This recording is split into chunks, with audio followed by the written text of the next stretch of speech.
오늘 읽으실 말씀은 에베소서 3장 1절에서 13절까지 말씀입니다. 에베소서 3장 1절에서 13절까지 말씀입니다. 제가 읽고 마지막 절 다 같이 합독하도록 하겠습니다.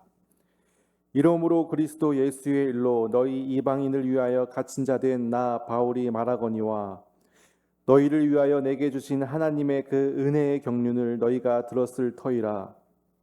곧 계시로 내게 비밀을 알게 하신 것은 내가 먼저 간단히 기록함과 같으니 그것을 읽으면 내가 그리스도의 비밀을 깨달을 것을 너희가 알 수 있으리라.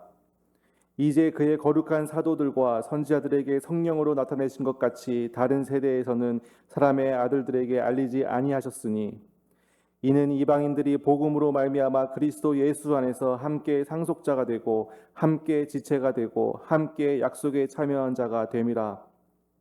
이 복음을 위하여 그의 능력이 역사하시는 대로 내게 주신 하나님의 은혜의 선물을 따라 내가 일꾼이 되었노라. 모든 성도 중에 지극히 작은 자보다 더 작은 나에게 이 은혜를 주신 것은 측량할 수 없는 그리스도의 풍성함을 이방인에게 전하게 하시고 영원부터 만물을 창조하신 하나님 속에 감추어졌던 비밀의 경륜이 어떠한 것을 드러내게 하려 하심이라. 이는 이제 교회로 말미암아 하늘에 있는 통치자들과 권세들에게 하나님의 각종 지혜를 알게 하려 하심이니 곧 영원부터 우리 주 예수 그리스도 안에서 예정하신 뜻대로 하신 것이라. 우리가 그 안에서 그를 믿음으로 말미암아 담대함과 확신을 가지고 하나님께 나아감을 얻느니라. 마지막 절 다 같이 읽겠습니다. 그러므로 너희에게 구하노니 너희를 위한 나의 여러 환난에 대하여 낙심하지 말라. 이는 너희의 영광이니라. 아멘. 에베소서는 바로 앞에 있는 이 고린도 전후서와 또 갈라디아서와는 완전히 다른 책입니다.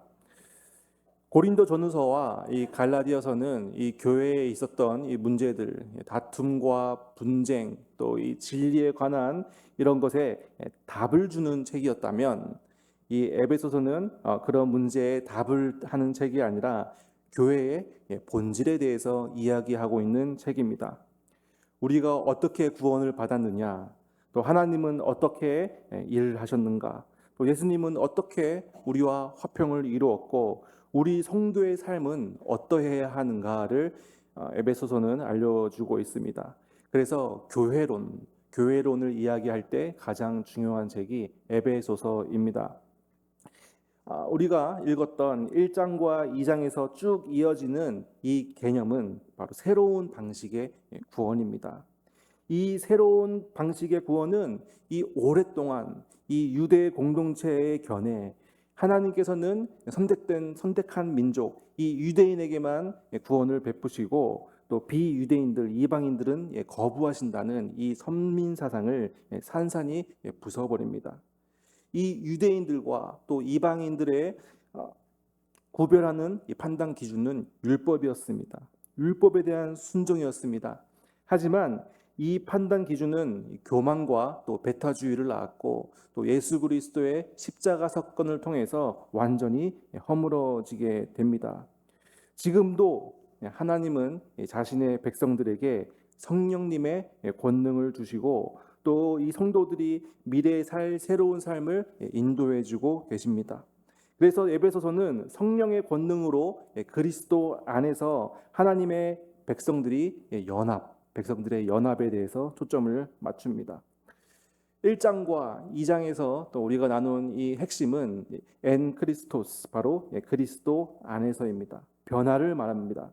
그리스도 밖에 있었던 이 우리가 그리스도 안으로 들어오면서 놀라운 변화를 일으켰다라는 것입니다. 그러면서 허물과 죄로 죽었던 우리가 살아나게 되었고 또 우리는 교회의 부르심을 받기 이전에 완전히 죽은 자였지만 하나님과 단절된 존재였지만 예수 그리스도의 십자가를 통하여 우리는 새로운 삶을 얻었다라는 것입니다.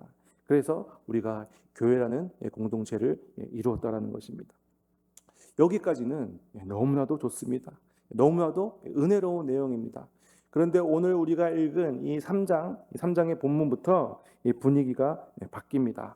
1절을 제가 읽어보겠습니다. 이러므로 그리스도 예수의 일로 너희 이방인을 위하여 갇힌 자 된 나 바울이 말하거니와. 바울이 갇힌 자 된 바울이 갇혀 있다라고 얘기하고 있습니다. 이 에베소서는 빌립보서, 골로새서, 빌레몬서와 함께 옥중 서신으로 알려져 있습니다. 바로 이 로마 감옥에서 사도 바울이 갇혔을 때 쓴 편지입니다.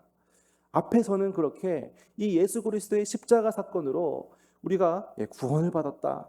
하나님께서 우리를 예정하시고 택정하셨고 우리를 교회로 부르셨다. 아멘. 할렐루야. 우리의 허물과 죄로 죽었다가 살아났는데 너무나도 큰 영광이다. 이렇게 은혜의 말씀을 전하고 있지만 실제로 바울은 어디에 있습니까? 바로 감옥에 있다라는 것입니다. 하나님이 그렇게 좋으신 분이시고 하나님이 그렇게 위대한 분이신데 사도 바울은 감옥에 갇혀 있다라는 것입니다. 최소한 적어도 정말 이러한 은혜의 말씀을 전하는데 이 천국을 누리고 화평과 평안을 누리는 그런 곳에서 편안하게 사역을 해야 되는 거 아니겠습니까? 그런데 사도 바울은 감옥에 있다라는 것입니다. 이 로마 시대 감옥은 정말 상상할 수도 없는 곳, 사람이 도저히 살 수 없는 곳, 인권이라는 곳은 전혀 없는 곳, 그런 곳이었습니다. 그런데 그런 곳에서 사도 바울은 은혜를 얘기하며 구원의 감격을 얘기하며 기쁨을 얘기하며 이 에베소서를 기록하고 있다라는 것입니다. 이게 신앙인의 딜레마입니다.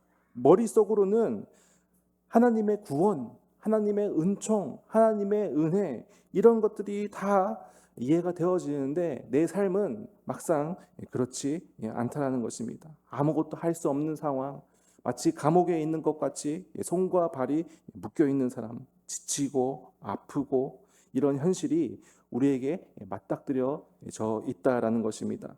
그런데 여기서 우리가 필요한 것은 무엇입니까? 바로 눈에 보이는 현실을 바라보는 것이 아니라 그 너머에 있는 믿음의 눈으로 하나님의 역사를 바라보고 기대하며 나아가는 것이 중요한데 이 사도 바울은 이 에베소서 오늘 본문 3장을 통해서 어떻게 받아들이고 있냐면 이 문제, 내가 이 감옥에 갇혀 있는 것은 이 고난의 시간은 아무 의미가 없다.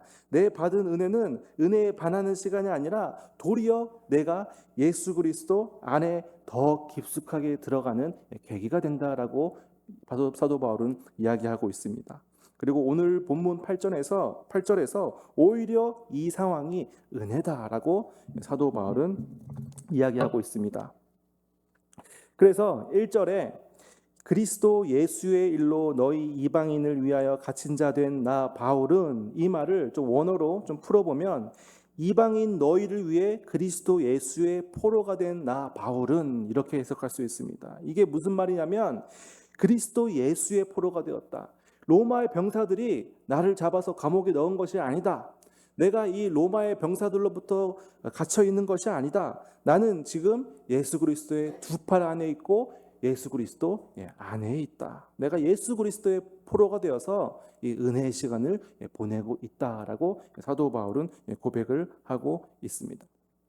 사람들이 볼 때 그는 감옥에 있습니다. 인간적인 눈으로 볼 때 그는 너무나도 불행 가운데 있고 너무나도 미천하고 낙담할 수밖에 없는 상황 가운데 있습니다. 그런데 사도 바울은 고백하고 있는 것입니다. 나는 예수 그리스도 안에 있다. 예수 그리스도 팔 안에 거하고 있다. 사도 바울은 감옥에 갇혀서 불행해 보일 줄 모르겠지만 사도 바울은 감옥 안에서 매우 행복하다고 이야기합니다. 왜 그럴까요? 바로 이방인에게 선포된 말씀, 그 은혜, 그 은총을 증거했고 지금도 증거되고 있기 때문입니다. 사도 바울이 이렇게 말할 수 있는 이유가 뭐냐면 2절입니다. 2절을 제가 읽어보겠습니다. 너희를 위하여 내게 주신 하나님의 그 은혜의 경륜을 너희가 들었을 터이라. 하나님의 그 은혜의 경륜 때문에 사도 바울은 갇혀도 좋다라고 이야기를 합니다. 이 은혜의 경륜, 이 은혜의 경륜, 이 경륜이란 말은 원어로 오이코노미아입니다. 이 오이코스가 집인데 오이코노미아는 집을 관리하다, 집을 운영하다라는 뜻입니다. 그런데 이 오이코노미아, 바로 이 경륜이라는 단어가 하나님과 함께 해석이 되어지면 어떻게 해석이 되어지냐면, 인간으로서는 도저히 상상할 수 없는, 나로서는 미루어 짐작도 할 수 없는 하나님의 놀라운 역사, 즉 인간의 생각을 뛰어넘는 하나님의 놀라운 역사를 뜻합니다. 이것을 바로 경륜이라고 얘기합니다. 그러니까 하나님의 경륜이란 말은 차마 우리가 이해할 수 없는 하나님의 너무나도 놀라운 뜻을 말하고 있습니다. 그래서 내가 감옥에 갇혀도 기쁠 수밖에 없는 이유는 바로 이 하나님의 놀라운 계획, 하나님의 역사하심이 있다라는 것입니다. 그 경륜이 무엇이냐? 바로 예수 그리스도께서 우리의 구원을 위해서, 우리의 죄를 위하여, 또 이방인을 위해서 십자가에 못 박혀 돌아가셨다는 사실, 그리고 이 예수 그리스도를 통하여 우리가 다시 새로운 사람으로 태어났다라는 사실, 이것 때문입니다. 그래서 이 경륜에 대해서 어제 읽었던 2장 11절부터 이렇게 얘기하고 있습니다. 우리가 예수님을 만나기 전에는 우리는 이방인이요, 우리는 할례를 받지 않은 무리였는데, 또 우리는 그리스도 밖에 있었고 외인이었고, 또 우리는 이 세상에 소망이 없는 사람이고 하나님도 없는 자였지만, 바로 예수 그리스도의 피로 우리가 하나님께 나아갈 수 있게 되었다라는 것입니다. 이것이 경륜입니다. 둘을 하나로 만드셨는데 바로 유대인과 이방인 이 모두를, 바로 이 중간에 막힌 담을 바로 예수 그리스도의 육체로 허무셨다라는 것입니다. 그래서 한 성령, 이 하나의 성령은 하나의 예수 그리스도를 또 의미합니다. 이 그리스도 안에서 하나님 아버지께 나아감을 얻게 되었다. 이 진리, 이 복음이 바로 경륜이라는 것입니다. 그래서 이 경륜을 우리가 믿음으로 통해서 우리는 더 이상 외인도 아니고 더 이상 나그네도 아니고 바로 하나님 나라의 시민이요 하나님의 권속이다라고 사도 바울은 표현하고 있습니다. 새로운 시민권, 새로운 정체성으로 살아가게 된다는 것입니다. 우리가 새로운 시민권을 얻게 되면 어떻게 살아야 합니까? 새로운 나라의 법과 질서와 문화를 따르면서 살아야 합니다. 우리도 예수 그리스도를 통하여 새로운 시민권을 얻었으니 우리도 다른 정체성으로 세상 사람들과는 다르게 살아가야 한다라는 것입니다. 그런데 사도 바울은 계속해서 3절을 통해서 이렇게 얘기합니다. 곧 계시로 내게 비밀을 알게 하신 것은 내가 먼저 간단히 기록함과 같으니. 이 경륜을 사도 바울은 비밀이라고 얘기를 합니다. 비밀은 어떻습니까? 소중히 다뤄야 됩니다. 함부로 발설되지 않게 소중히 다뤄야 됩니다. 그리고 이 비밀은 아무나 알 수 있는 것이 아닙니다. 이 비밀은, 이 복음의 진리, 복음의 비밀은 내 삶을 전체를 바꿔놓을 너무나도 소중한 것이라는 것입니다. 우리가 이 비밀, 하나님의 경륜, 진리를 들었을 때 너무나도 기뻐서 날뛸 수밖에 없는 것이라는 것입니다. 그런데 진짜 우리는 매일같이 이 구원의 감격을 누리면서 매일 이 십자가의 사건을 기쁨으로 받아들이면서 살고 있느냐라는 것입니다. 그럼 어떻게 하면 우리가 이 비밀을 제대로 이해하고 깨달을 수 있을까? 4절은 사도 바울은 이렇게 얘기합니다. 그것을 읽으면 3절에서는 사도 바울이 기록한 것이죠. 바로 말씀입니다. 이 말씀을 읽으면 내가 그리스도의 비밀을 깨달은 것을 너희가 알 수 있으리라. 바로 말씀을 통해서 우리가 매일같이 접하는, 매일같이 듣는, 매일같이 읽는 이 말씀을 통해서 예수 그리스도의 비밀을 깨달을 수 있고, 이 말씀을 통해서 우리가 매일같이 구원의 감격, 구원의 기쁨을 누리면서 우리는 살 수 있다는 것입니다. 그래서 매일같이 말씀을 붙잡는 여러분들 되시기를 축복합니다. 그렇다면 이 비밀을 공유하고 있는 우리 성도, 우리가 해야 할 일들이 있습니다. 바로 6절 제가 읽어보겠습니다. 이는 이방인들이 복음으로 말미암아 그리스도 예수 안에서 함께 상속자가 되고 함께 지체가 되고 함께 약속에 참여하는 자가 됨이라. 함께 3번 나왔죠. 바로 과거와 현재와 미래를 말하고 있습니다. 아까 제가 말씀드렸던 이 오이코노미아, 바로 이 경륜이라는 단어가 하나님께 붙으면 인간은 상상조차 할 수 없는 그 놀라우신 하나님의 계획이라고 말씀드렸습니다. 그런데 이 오이코노미아, 바로 이 경륜, 이 뜻이 집을 다스리고 집을 경영한다라는 뜻인데, 이게 사람, 인간에게 붙으면 어떤 뜻을 갖고 있냐면 직무나 사명이라는 뜻을 가지고 있습니다. 이 사명.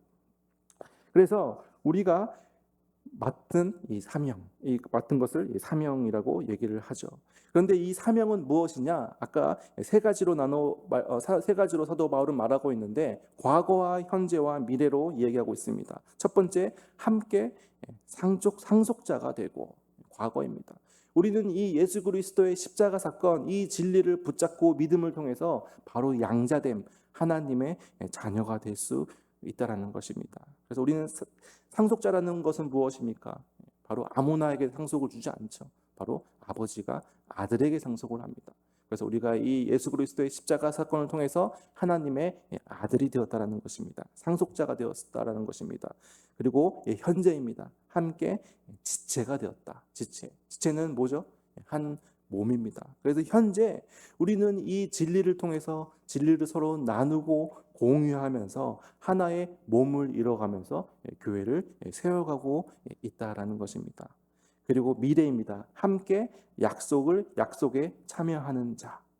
함께 우리가 미래를 향하여 구원을 함께 이루어 나간다는 것입니다. 세 가지죠. 그래서 이 세 가지를 이 사도 바울은 다음 절에서 한 단어로 압축해서 말하고 있습니다. 7절 제가 읽어보겠습니다.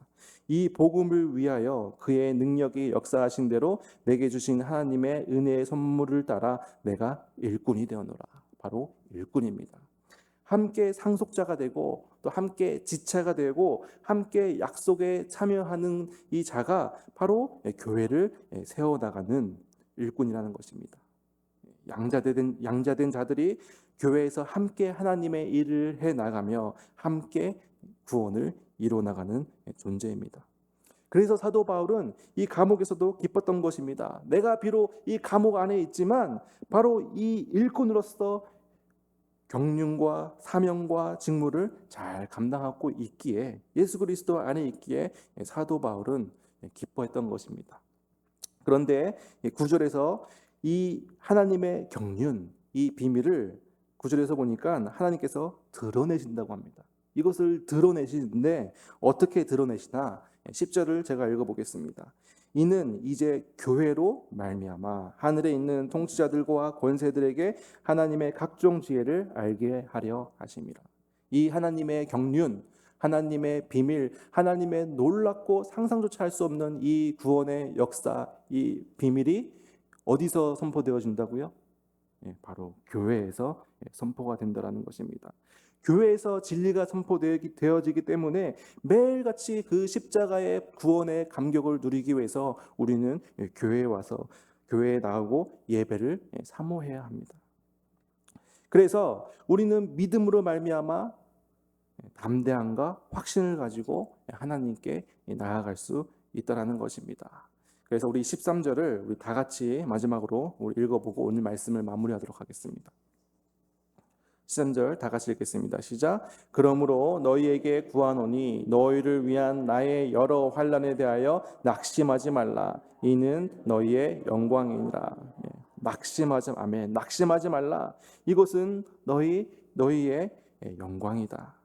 혹시 신앙생활을 하면서 또 요즘 현재 괴리감이나 또 낙심이나 또 어려운 가운데 계신 성도님들이 계시다면 오늘 말씀을 기억하기를 원합니다. 하나님의 놀라우신 계획과 놀라우신 경륜, 이것을 믿음으로 말미암아 확신을 가지고 담대함을 가지고 나아가기를 원합니다. 또 이 진리가 선포되는 이 교회에서 또 하나님의 일꾼으로서 교회를 세우고 또 교회를 봉사하며 이 교회 안에서 선포되는 이 진리를 붙잡으며 구원의 감격을 누리며 나아가는 여러분들 되시기를 축복합니다. 기도하겠습니다. 하나님 아버지 감사합니다. 오늘 말씀을 통하여 외인이었던, 세상 밖에 있었던, 또 하나님을 알지 못했던, 또 이 죄악 가운데 있었던 저희들을 하나님께서 은혜로 불러주시고 또 예수 그리스도의 십자가를 통하여 저희들을 자녀 삼아 주심에 감사드립니다. 하나님 아버지, 이 예수 그리스도의 십자가의 복음, 이 비밀을 저희들이 누리고 공유하고 서로 이 교회로서 세워나가며 나가기를 원합니다. 예수 그리스도의 십자가를 붙잡으며 매일매일 말씀을 통하여 구원의 기쁨과 구원의 감격을 누리며 우리가 어떠한 상황과 환경 가운데 있더라도 그 예수 그리스도의 경륜을 진리를 믿으며 감격하며 담대한 마음을 가지고 또 하루하루를 살아가는 저희들 될 수 있도록 도와주시옵소서. 오늘 하루도 하나님 지켜주시고 함께하여 주시옵소서. 이 모든 말씀 예수님의 이름으로 기도드렸습니다. 아멘.